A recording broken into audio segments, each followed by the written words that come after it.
एक बहुत ही बड़े तपस्वी थे। वे श्री राम जी को अपना छोटा भाई और अपने आप को उनका बड़ा भाई मानते थे। वे श्री राम जी से कहते थे कि मैं आपका बड़ा भाई हूँ और अगर आपको कुछ भी काम हो तो मुझसे अवश्य कहिए। वे श्री राम मंदिर से थोड़ी दूर कुटिया बनाकर रहते थे। एक बार श्री राम मंदिर के जो पुजारी थे, उनके बेटे को कोई बीमारी हो गई। उसके इलाज के लिए पुजारी जी एक वैद्य पर गए। उस वैद्य ने पुजारी को नीला थोथा नाम की दवाई दी और उससे कहा कि आप इसमें कुछ अन्य जड़ी बूटियां मिलाकर अपने पुत्र के शरीर पर लगा देना, वो ठीक हो जाएगा। कहते हैं कि नीला थोथा एक विष के समान पदार्थ होता है। पुजारी ने नीला थोथा गलती से उस स्थान पर रख दिया जहाँ पर वह भगवान के लिए मिश्री रखता था। पुजारी जी रात को भगवान को दूध का भोग लगाने वाले थे, तो उन्होंने जल्दबाजी में दूध में मिश्री की बजाय नीला थोथा उठाकर घोल दिया और उन्होंने यह भी नहीं देखा कि दूध का रंग धीरे धीरे काला हो चुका है। उन्होंने मंदिर में श्री राम के आगे उसका भोग लगाकर दरवाज़ा बंद कर दिया और जाकर सो गए। जब श्री राम ने उस दूध को पिया तो पीते ही उनकी प्रतिमा का सारा रंग काला पड़ गया। श्री राम के हृदय में जलन होने लगी।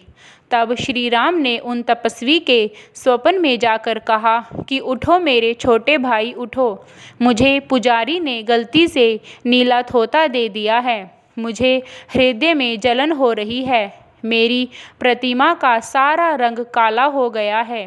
कुछ उपाय करो, मुझे बहुत पीड़ा हो रही है। तब संत जी जागे और अपने शिष्यों को उठाया और उन्हें अपने स्वप्न की सारी बात बताई। वे सब श्री राम के मंदिर में गए। उन्होंने मंदिर के पुजारी को जगाया और सारी घटना बताई। रात में ही मंदिर के बाहर भक्तों की भीड़ जमा हो गई। यह बात सारे में फैल गई थी कि श्री राम को पुजारी ने गलती से जहर पिला दिया है। पुजारी और संत जी ने जाकर मंदिर का दरवाज़ा खोला तो देखा कि श्री राम की सारी प्रतिमा काली हो गई है। तब संत जी ने श्री राम से पूछा कि आपकी यह जलन कैसे कम होगी, कृपया कुछ उपाय बताइए।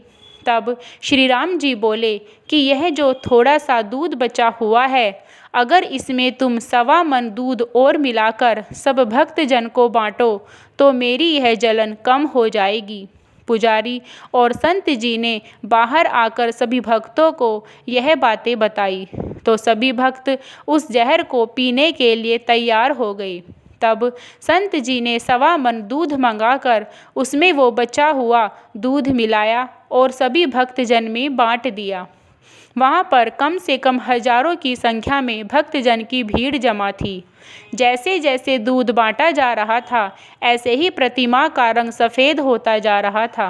बाद में जब सारा दूध बट गया और सारे भक्तजन अपने घर चले गए, तब संत जी मंदिर में आए और देखा कि श्री राम की प्रतिमा का सारा रंग सफ़ेद हो चुका है, लेकिन उनकी हथेली पर थोड़ी सी कालिमा बाकी है। तब उन्होंने श्री राम से पूछा कि ये आपकी हथेली जो काली रह गई है, वह कैसे ठीक होगी। तब श्री राम ने कहा कि यह नहीं जाएगी। तब संत जी ने कहा, क्यों प्रभु, सारा दूध तो बट गया है, फिर आपकी हथेली का रंग सफ़ेद क्यों नहीं हुआ। तब श्री राम बोले कि जिस कढ़ाई में तुमने दूध आपस में मिलाया था, उस कढ़ाई में थोड़ा सा दूध लगा रह गया है, जिसके कारण यह हथेली काली रह गई है। तब संत जी बोले कि प्रभु, उस कढ़ाई में लगा हुआ दूध मैं पी लेता हूँ। तब श्री राम बोले कि नहीं बड़े भाई, इसे रहने दो। यह एक घटना के तौर पर याद रहेगी कि मेरे भक्तों ने मेरे लिए क्या क्या सहन किया। यह एक सत्य घटना है। यह घटना अयोध्या में श्री कनक बिहारी मंदिर जी की है। कनक बिहारी मंदिर में आज भी श्री राम, माता सीता और अपने अनुज सहित विराजमान है और उनकी हथेली आज भी काली है। उस काली हथेली को ढकने के लिए उस पर मेहंदी लगाई जाती है। वीडियो पसंद आई हो तो प्लीज़ मेरे चैनल को सब्सक्राइब करें। धन्यवाद।